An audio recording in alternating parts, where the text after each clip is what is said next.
दोस्तों, Nobel reel के विशेष कार्यक्रम खबर पर नज़र में आपका स्वागत है। आज हम दिल्ली दंगों की जो अदालत में सुनवाई चल रही है उसकी बात करेंगे।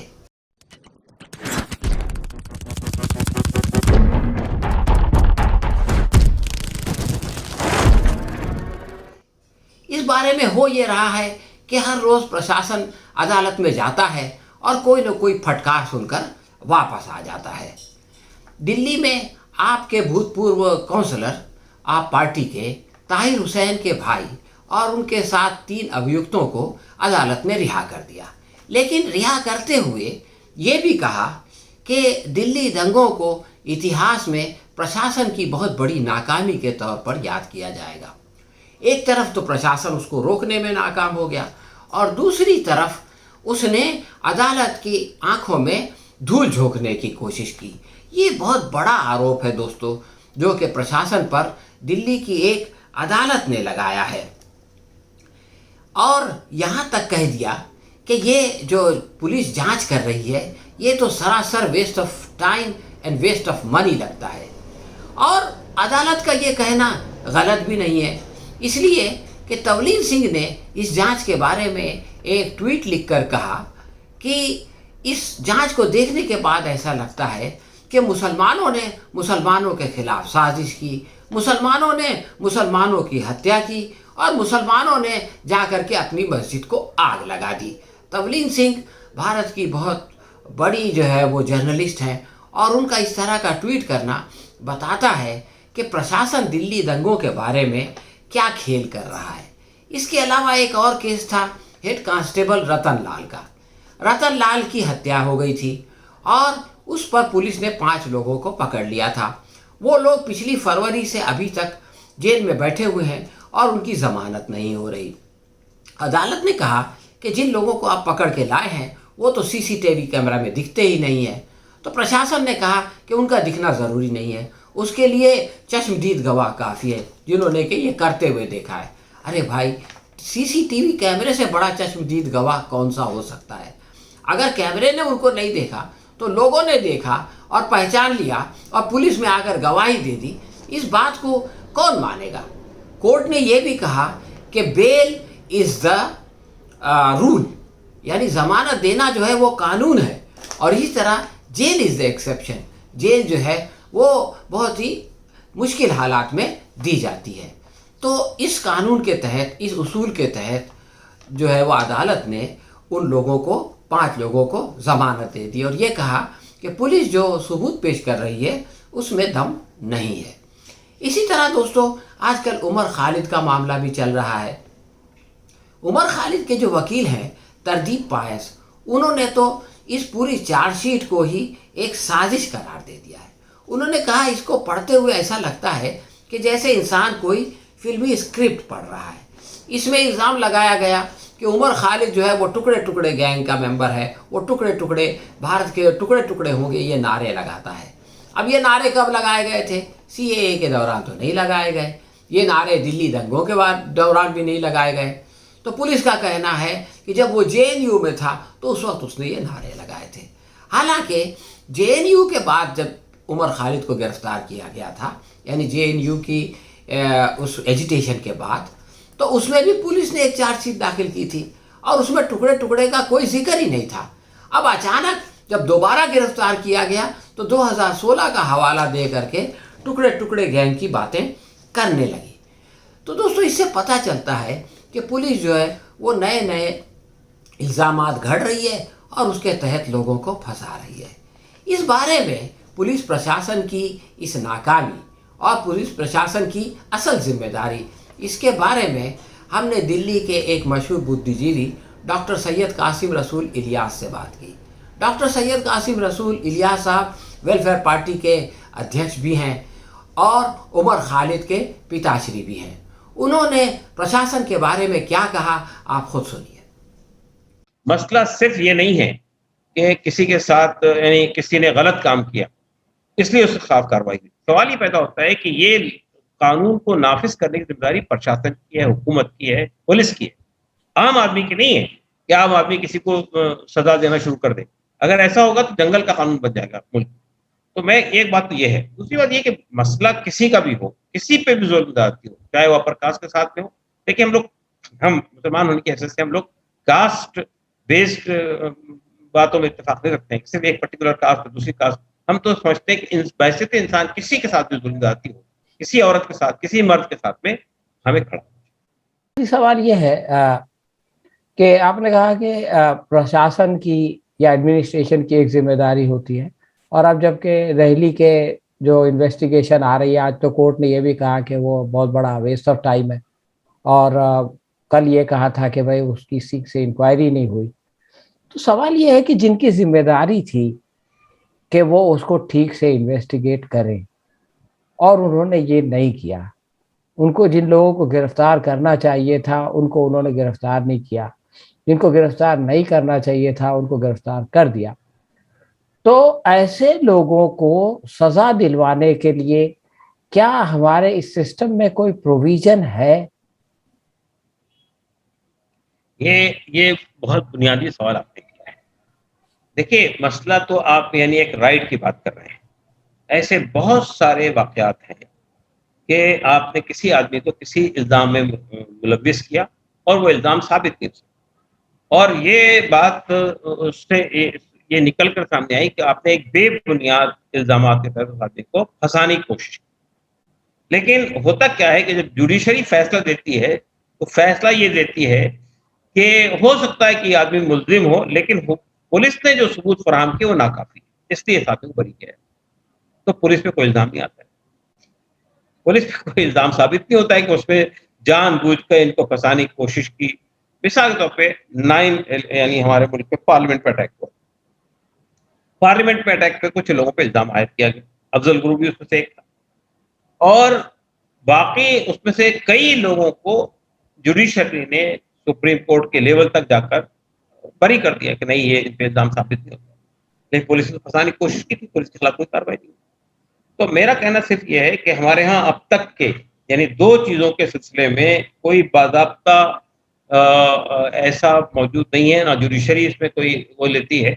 एक तो ये कि अगर ये साबित हो जाए कि ये केस बेबुनियाद था, गलत था, फैब्रिकेटेड था, कंकॉक्टेड था, जितने एविडेंसेस लाए गए वो सब बेबुनियाद थे। मिसाल के तौर पे उमर खालिद के सिलसिले में ये बेल एप्लीकेशन चल रही है, आज भी बेल एप्लीकेशन। एक बात सिर्फ मैं कहना चाहता हूँ उसमें पुलिस ने क्या किया, पुलिस ने उमर खालिद के खिलाफ जो बुनियादी 3 सबूत दिए थे, उसमें से एक सबूत ये था कि 8 जनवरी को उमर खालिद, खालिद सैफी और ताहिर हुसैन ने शाहीन बाग में एक मीटिंग की थी, और उस मीटिंग में ये फैसला किया था कि ट्रंप जब आएंगे तो उस मौके पर हम एक बहुत बड़ा हंगामा खड़ा करेंगे। चुनांचे तो हमारे वकील ने कहा कि साहब, ट्रंप के आने का पहली बार हिंदुस्तान के लोगों को गृह मंत्री के जरिए मालूम हुआ 11 फरवरी को, यानी 1 महीने 5 दिन के बाद पहली बार मालूम हुआ 11 फरवरी को उन्होंने कहा कि ट्रंप आने वाले हैं। तो 8 जनवरी को इन लोगों को कहां से खबर हो गई थी? तो एक कंकॉक्टेड एविडेंस। दूसरी बात उन्होंने ये कही कि इन्होंने एक एक एक तकरीर पे का एक जुमला पेश किया सबूत में के, और ये कहा था कि उमर खालिद ने बहुत सारे भड़काऊ भाषण दिए, और उन भड़काऊ भाषण साबित करने के लिए एक तकरीर का एक जुमला कोट। तो हमारे वकील ने ये पूछा कि ये तकरीर का ये जुमला या तकरीर का ये पोर्शन आपने कहां से लिया? तो पुलिस का जवाब ये था कि हमने रिपब्लिक टीवी और न्यूज़ 18 से लिया। जब रिपब्लिक टीवी से पूछा गया कि भाई ये आपने तकरीर का ये एक जुमला दिखाया, तो हमको तकरीर दीजिए, वो कहां है तकरीर? तो उन्होंने कहा ये तो हमने बीजेपी के आईटी सेल अमित मालविया से लिया।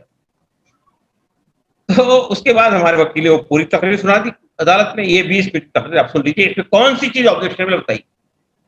तो अब देखिए, दूसरा कंकॉक्टेड एविडेंस था कि आपने एक तकरीर में से एक जुमला निकाला, वो भी अपने जराये से आपने हासिल नहीं किया, बल्कि एक टीवी चैनल से लिया, और टीवी चैनल भी अपने जराये से नहीं लिया, वो भी बीजेपी के आईटी सेल से लिया, और उसके बुनियाद पर एक वोट किया।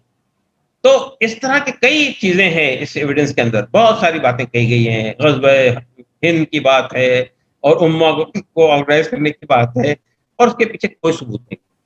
तो अब ये सब चीजों पे अगर ये साबित भी हो जाए कि ये पूरा एविडेंस गलत था और उमर खालिद बरी हो जाएंगे, पुलिस कोई यानी केस नहीं बनता। और आपको हैरत होगी कि अभी इस केस का फैसला आना बाकी है, लेकिन दिल्ली दंगों की चार्जशीट बनाने वाले जितने लोग थे उन सबको हुकूमत ने अवार्ड दे दिया और उनको प्रमोट कर दिया। तो ये सब चीजें होती हैं। तो मतलब सवाल ये पैदा होता है कि अगर हुकूमत वाकई ईमानदार हो, पुलिस का प्रशासन जो है वो इंडिपेंडेंट हो, हुकूमत के इशारे पे काम ना कर रहा हो, तो वो सब जो सुप्रीम कोर्ट के इंस्ट्रक्शंस है, उसके जो फैसले हैं, उसकी जो हिदायतें हैं, वो सब नाफिज होंगी। लेकिन जब ऐसा नहीं होता है, जब आप होम मिनिस्ट्री के इशारे पर एफआईआर दर्ज होती है, होम मिनिस्ट्री के इशारे पर जो है एविडेंसेस तश्कील पाते हैं, तो उस वक्त पुलिस तो नाचती है ना। देखिए, मेरा ख्याल ये है कि जिस तरह जुडिशरी में कम से कम सुप्रीम कोर्ट के लेवल के ऊपर में अपॉइंटमेंट वगैरह जो है उसके लिए एक कोलिजियम बना हुआ है। ये और बात है कि हुकूमत ने आने के बाद खत्म करने की बहुत कोशिश की, लेकिन सुप्रीम कोर्ट तैयार नहीं हुआ। कोलिजियम बना हुआ है, कोलिजियम अपॉइंट करता है। मेरा अंदाजा ये कि पुलिस को भी स्टेट से, यानी स्टेट से मुराद हुकूमत वक्त से आजाद होना चाहिए। पुलिस के अंदर पुलिस पर कोई कंट्रोल हुकूमत का नहीं होना चाहिए कि जब चाहे जिस मर्जी से वो उसको इशारे पे काम करे। तो जब तक कि आप इन सब इदारों को सेपरेट नहीं करेंगे, आजाद नहीं करेंगे, इंडिपेंडेंट नहीं करेंगे, उस वक्त तक हम इंसाफ का खोल। अच्छा, लोकल लेवल पे आपने बताया कि अगर किसी के साथ मॉब लिंचिंग हो जाए तो उसके घर पे जाएं, उसके घर पे जो मसाइल पैदा हुए हैं उसको, उन प्रॉब्लम्स को एड्रेस करें, उसको सॉर्ट आउट करने की कोशिश करें, और फिर यह कि एडमिनिस्ट्रेशन से मिलके दबाव बनाएं कि कानून बने और लीगल टीम जो है वो उन लोगों को सज़ा देने की कोशिश करे जो कि जिन्होंने कि उस क्राइम को किया है। तो ये सब तो आपने बताया कि लोकल लेवल पे करने के काम है, लेकिन नेशनल लेवल पे जो हमारी लीडरशिप है, वो मुसलमानों की लीडरशिप या उन लोगों की लीडरशिप, वो सिविल सोसाइटी जो कि ये नहीं चाहती कि समाज में जो है वो इस तरह का वायलेंस हो, तो उसको क्या करना चाहिए? देखिए, मेरे ख्याल से उसको दो काम करने चाहिए। पहली बात ये है कि हमारे यहाँ बहुत सारे ऐसे ड्रैकोनियन प्रोविजंस हैं, कानून बने। एनएसए का है, सेडिशन का कानून है, यूपीए का कानून है, मको का है, गजको का है। ये सब ड्रैकोनियन कानून है और पुलिस को इम्यूनिटी देते हैं और पुलिस को ये मौका देते हैं कि जो चाहे। मिसाल के तौर पे उमर खालिद के केस में हमारे वकील ने ये बात कही कि उस पर दो केस बने थे दिल्ली दंगों में, 101 चार्जशीट और 59 चार्जशीट। 101 चार्जशीट में यूएपीए लगा हुआ नहीं था, इल्जाम सेम थे दोनों चार्जशीट, उसको बेल मिल गई 101 में। और 59 वाली चार्जशीट में उसको बेल नहीं मिली, इसलिए कि यूएपीए लगा हुआ है। तो ये जो ड्रैकोनियन लॉज हैं, ये लॉज जो हैं उससे मसला हल नहीं होता है, बल्कि सिर्फ जो बेगुनाह लोग हैं उनको फंसाने के लिए, उनको बाकी रखने के लिए, एक लंबे अरसे तक जेल में रखने के लिए ये कानून का इस्तेमाल होता है। टाडा जब हमारे मुल्क में था, जब वो खत्म हुआ तो उस वक्त ये मालूम हुआ कि टाडा में 67,000 लोग गिरफ्तार हुए थे, 1% कन्विक्शन। और 17 साल के बाद, 20 साल के बाद, 21 साल के बाद लोगों को रिहाई मिली बेगुनाह था। तो ये जो आप पूरी इंसान की जिंदगी तबाह कर देते हैं। तो एक कोशिश तो सिविल सोसाइटी को भी, मुस्लिम तंजीमों को भी मिलकर ये करनी चाहिए कि ड्रैकोनियन लॉज जो है वो खत्म होनी चाहिए। हमारे एक डेमोक्रेटिक कंट्री के अंदर ड्रैकोनियन लॉज का कोई प्रोविजन नहीं। एक बात तो ये। दूसरी बात ये कि देखिए, बड़े पैमाने पर हमारी कोशिश होनी चाहिए मुसलमानों और हिंदुओं और जितने तबकात उन सब के दरमियान नफरत, बुग़्ज़ और इनाद पैदा करने की तमाम कोशिशों के खिलाफ एक हम सब मिलकर, हिंदू, मुसलमान, सिख, ईसाई, मैदान में आए और उसकी कोशिश करें कि ये जो एक तरफ से नफरत फैलाने की कोशिश कर रही है, दूसरी तरफ से उसके तदारुक के लिए काम। दूसरी बात तो ये होनी। तीसरी बात ये है कि देखिए, हर बड़ी तंजीम का नेटवर्क पूरे मुल्क में फैला हुआ है, गाँव और देहात तक भी है मौजूद। उन तंजीमों को अब ये करना चाहिए कि इस तरह का नेटवर्क उनको नीचे से लेकर ऊपर तक कायम करनी चाहिए। वो सिर्फ ऊपर में करने से बात बनेगी नहीं। अब तो हमको लगता है कि गाँव और देहात तक भी आपको इस तरह का नेटवर्क बनाने की जरूरत है। और ये कोई मुश्किल काम नहीं है, आप बहुत सारे काम करते हैं, लेकिन अगर आप ये काम भी करना शुरू कर देंगे तो ये हम nip the evil in the bud वाला बात है कि हम बिल्कुल यानी उस मामले को उसी जगह पे खत्म कर देंगे, उसको फैलने नहीं देंगे। लेकिन हम चूंकि वहाँ इस तरह स्ट्रक्चर खड़ा नहीं करते हैं, इस तरह के वाक़या पैदा होते हैं। तो ये काम भी इनको करना चाहिए। चौथा काम ये होना चाहिए कि देखिए, आप देखेंगे जब सिविल सोसाइटी ने निर्भया के वाक़ये में मैदान में आए, निकले, खड़े हुए, उसके बाद कम से कम एक कानून तो बनाने में कामयाब हो गए। पब्लिक के कॉन्शियस को हिलाने में कामयाब हो गए। लोगों को लगा कि भाई इस तरह नहीं होना चाहिए, गलत हो रहा है। तो जब तक कि आप एक बड़ा नैरेटिव खड़ा नहीं करते हैं इस मुल्क के अंदर, जब तक के लोगों के ज़मीर को पे कचोके नहीं लगाते, उस वक़्त तक के लोग खड़े नहीं होते। यानी हमारे मुल्क की एक बड़ी आबादी ऐसी है जो अमन पसंद है, नफ़रत के खिलाफ समझती है, गलत हो रहा है, नहीं होना चाहिए, लेकिन मैदान में नहीं आती है। तो उसको मैदान में लाना की ज़रूरत है। जी, बहुत-बहुत शुक्रिया। बहुत सारी बातें आपने बताई इस सिलसिले में, और हम फिर आपसे किसी और टॉपिक पे, किसी और शीर्षक पर बातचीत करेंगे। इसी के साथ हम इजाज़त लेते हैं और फिर एक बार आपका शुक्रिया अदा करते शुक्रिया जनाब, जज़ाकल्लाह खैर। हैं।